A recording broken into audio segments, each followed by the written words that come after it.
Olá pessoal, sejam todos bem-vindos e bem-vindas ao canal Filosofia da Psique. Eu sou João Vitor Wróblewski, estudante de Psicologia, e hoje vamos falar a respeito de uma coisa bastante importante, que é o desenvolvimento dos sentidos da criança. Então, a criança, quando ela está no desenvolvimento dos seus sentidos, ela não tem um mundo para comparar ao mundo que ela está tendo acesso.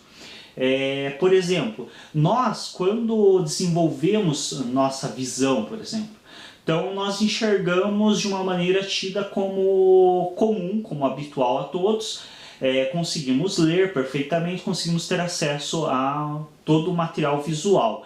E aí, com o envelhecimento do nosso aparelho ocular, então os nervos oculares e a própria retina vai perdendo a sua capacidade de funcionamento, e nós percebemos que essa letra eu conseguia ler, agora eu não consigo mais enxergar, ou eu tenho que aproximar muito para conseguir ver.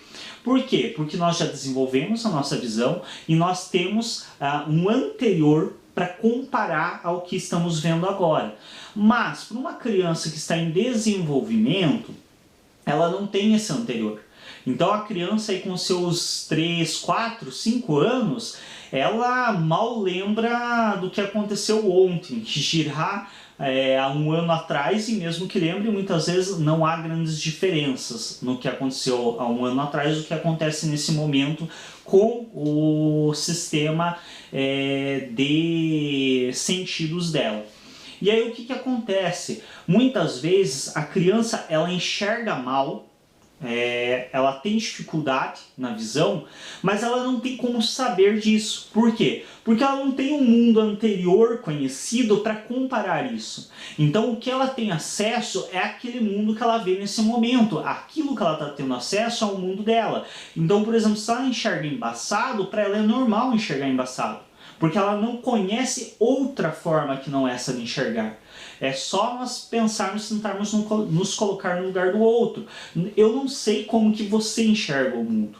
Tanto é que existem algumas pesquisas que sempre brincam com essa questão, né? Que, por exemplo, o vermelho aqui do meu quadro, não é todo mundo que vai enxergar o mesmo vermelho que eu enxergo. Eu não tenho como saber qual é o vermelho que você está enxergando. Nós temos um certo comum acordo social de que esta cor é vermelho. Mas a tonalidade, vermelho mais forte, vermelho mais escuro, mais claro, isso não tem como eu saber qual é a tonalidade que você enxerga. Existem inclusive até alguns joguinhos, algumas brincadeiras, e frequentemente a gente vê confusões entre as pessoas em relação à cor, um dizendo que é de uma cor, outro dizendo que é de outra, justamente por essa questão de que os nossos aparelhos oculares, aparelhos auditivos não enxergam nem escutam as coisas do mesmo modo. Uma coisa que a gente sempre costuma brincar também dentro das aulas de psicologia, quando se fala em relação a isso, é a questão de você gravar a sua voz e prestar atenção na diferença entre o que você ouve quando você está falando e o que você ouve depois na gravação. A grande diferença que existe entre essas duas tonalidades de voz. Por quê? Justamente porque quando você fala, você está ouvindo de dentro e de fora. Então você tem a audição dos seus ossos se movimentando, de todo esse aparelho fonador que está se movimentando para emitir o som, e ao mesmo tempo você tem o retorno externo do som que você está emitindo. Quando você ouve a gravação, você só tem o som externo, você não tem esse som interno. Então há uma grande diferença. Enfim, a mesma questão em relação ao olhar da criança ou à audição da criança. Existe uma grande questão de que ela não pode comparar o que ela vê e ouve com nada. Diferente de nós, que muitas vezes já tivemos acesso ao mundo de outro modo, quando perdemos certas capacidades, conseguimos reconhecer isso. A criança não consegue. Então muitas vezes a criança ela não enxerga bem, mas ela não sabe disso. Então, para ela, muitas vezes, é normal ela não conseguir enxergar a letra, por mais que a letra seja grande, que para nós seria comum enxergarmos. Para ela é normal não enxergar. porque ela nunca enxergou, ela não tem algo anterior para comparar. Assim como a audição, para a criança muitas vezes é normal o adulto ter que gritar com ela para ela ouvir, porque ela não teve acesso a outro mundo, ela não sabe que existe a possibilidade dela ouvir tons mais baixos de voz. Então, essas questões que nós temos acesso enquanto adultos, a criança muitas vezes não tem. E aí isso passa muito despercebido por alguns cuidadores, professores, por pessoas que têm contato com crianças. E é importante que estejamos atentos a isso, para que não se distribuam por aí, como é comum fazer diagnósticos que você não sabe se você ri ou se você chora.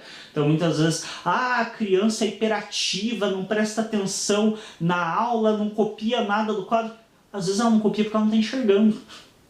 E às vezes ela não consegue comunicar isso. Porque se pensarmos, quando a criança está aprendendo a escrever, ela não entende os sinais que estão no quadro a princípio.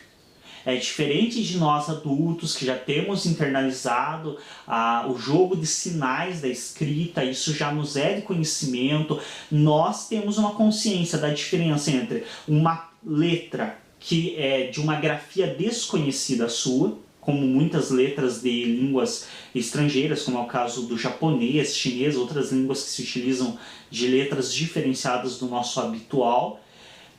Eu sei quando é uma letra que eu desconheço a grafia e quando é uma letra que eu não estou enxergando.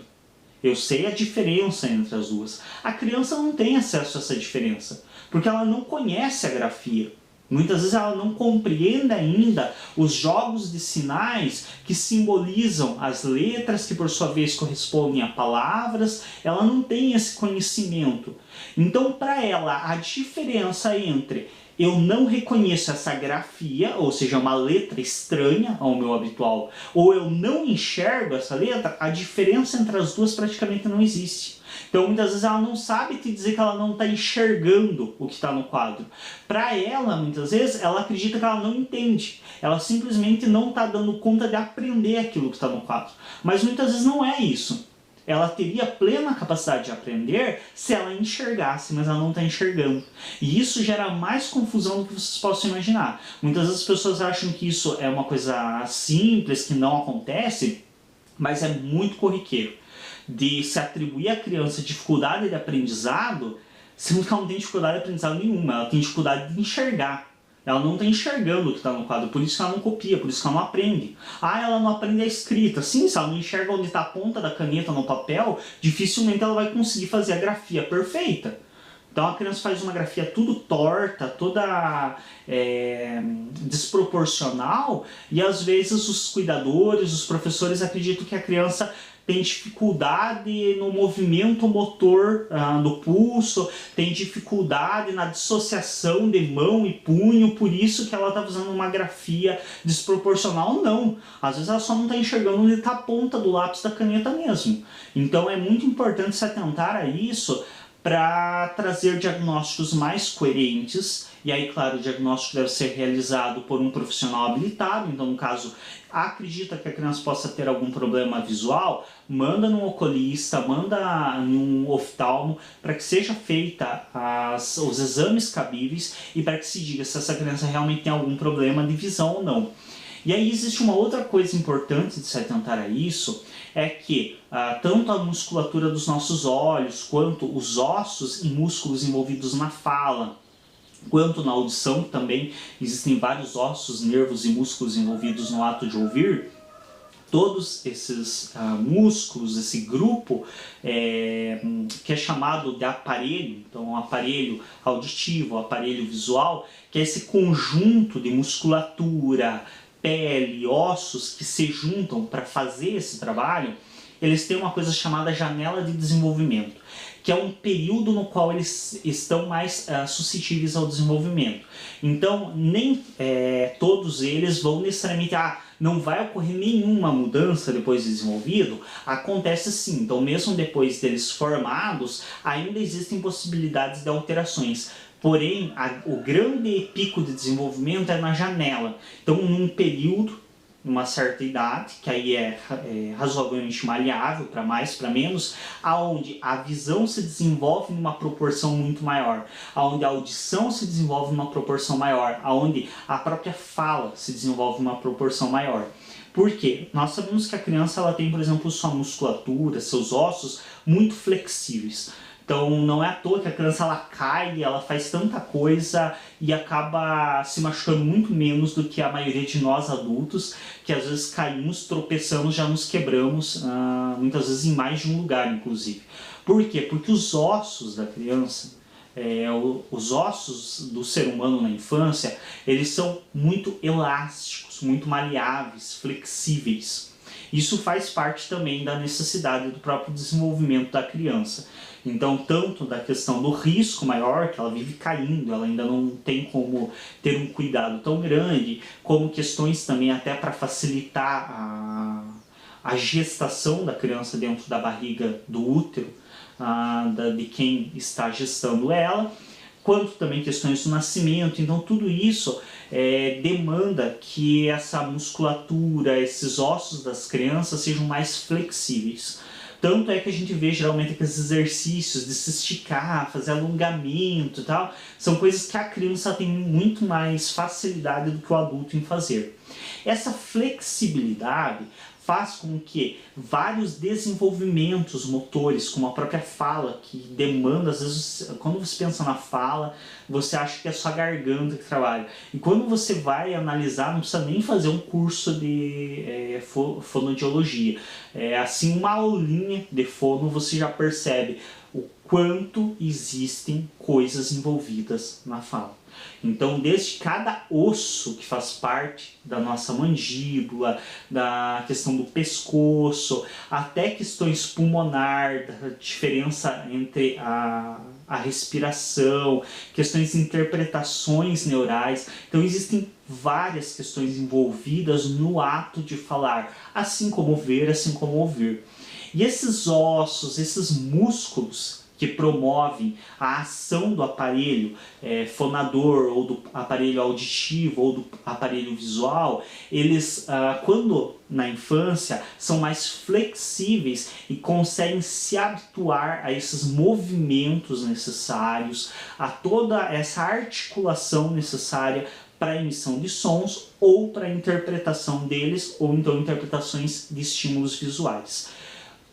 Essa janela de desenvolvimento, esse período que esses ossos, que esses nervos, que esses músculos estão mais maleáveis, mais elásticos, eles têm uma habilidade de se desenvolver. Passando essa janela, essa elasticidade vai se perdendo. Então esses ossos eles vão enrijecendo, eles vão ganhando uma firmeza maior, que também é necessário e faz parte da nossa demanda como seres humanos. Porém, a partir do momento em que esses músculos, nervos, ossos começam a se enrijecer, nós perdemos parte dessa capacidade adaptativa. Por isso que durante esse período, essa janela, onde essa musculatura está em desenvolvimento, onde esses ossos estão em formação, é um período que é muito mais fácil da criança aprender a falar, da criança aprender a ouvir e da criança aprender a ver. Tanto é que existem situações onde, por exemplo, a criança foi privada de estímulos visuais por algum motivo, então algum acidente, alguma coisa levou a criança a ficar com esse olho, um dos olhos ou ambos os olhos fechados por algum tempo, coisas do gênero, ou dificuldades visuais que não foram reconhecidas ainda na infância para ser feita uma cirurgia ou o uso de lentes corretoras. Essas crianças que não têm acesso a esses estímulos visuais, geralmente elas desenvolvem futuramente problemas visuais muito mais intensos, alguns casos até a própria cegueira, que não se desenvolveriam desse modo se ela tivesse tido o atendimento adequado. Então muitas vezes, por exemplo, uma criança que não tem acesso a estímulos visuais, ela futuramente não vai enxergar. E como ela não ou vai enxergar vultos, vai enxergar muito embaçado. E como ela não teve acesso a estímulos visuais para que o seu aparelho visual se desenvolvesse, não há como corrigir de maneira eficiente. Então se tenta fazer o melhor possível, mas não se corrige de fato a visão dessa criança. E se tivesse sido reconhecido ainda na infância e proporcionado a ela o uso de lentes corretoras, que agora, inclusive em bebês muito jovens, se tem utilizado a questão das lentes corretoras. Quando você usa as lentes corretoras, essa criança tem possibilidade de acesso a um outro mundo, de acesso a estímulos visuais que vão promover o seu desenvolvimento. E muitas vezes ela, na vida adulta, ainda vai precisar do uso de lente de correção, mas ela consegue enxergar com assim uma facilidade muito maior, e as lentes às vezes são leves correções para a criança conseguir enxergar quando adulta de maneira perfeita, sendo que se não tivesse sido usado durante a infância essas lentes de correção, ela não teria a capacidade de enxergar mesmo com as melhores lentes disponíveis no mercado. Então, isso são questões muito importantes de estarmos atentos. Que muitas vezes a criança não é que ela não aprenda porque ela tem desatenção, porque ela é hiperativa, porque ela é isso, porque ela é aquilo. Aqueles diagnósticos clássicos que a indústria farmacêutica ama enfiar a garganta abaixo em todo mundo, porque afinal vende medicamento com uma beleza, esse tipo de diagnóstico, muitas vezes não é isso. Muitas vezes o que a criança tem não é desatenção, o que a criança tem é dificuldade para enxergar o quadro. O que a criança tem ela não é birrenta, por isso que ela finge que não te ouve, ela simplesmente realmente não te ouve. E para ela aquilo é normal, porque ela não tem acesso ao outro mundo. Enfim, espero que isso tenha deixado um pouco mais claro a importância de estarmos atentos ao desenvolvimento dos sentidos da criança, e entendermos quando que realmente essa criança pode estar tendo sinais não de uma desatenção ou de outra coisa, mas sim sinais de uma coisa mais simples, ou talvez nem tão simples, mas uma dificuldade de visão, uma dificuldade de audição. E diante da suspeita desse tipo de situação, obviamente estar encaminhando para um profissional adequado. Espero que esse vídeo tenha sido útil. Se você ainda não é inscrito no nosso canal, se inscreve, clica em gostei nos vídeos para nos ajudar a destacar, e até um próximo.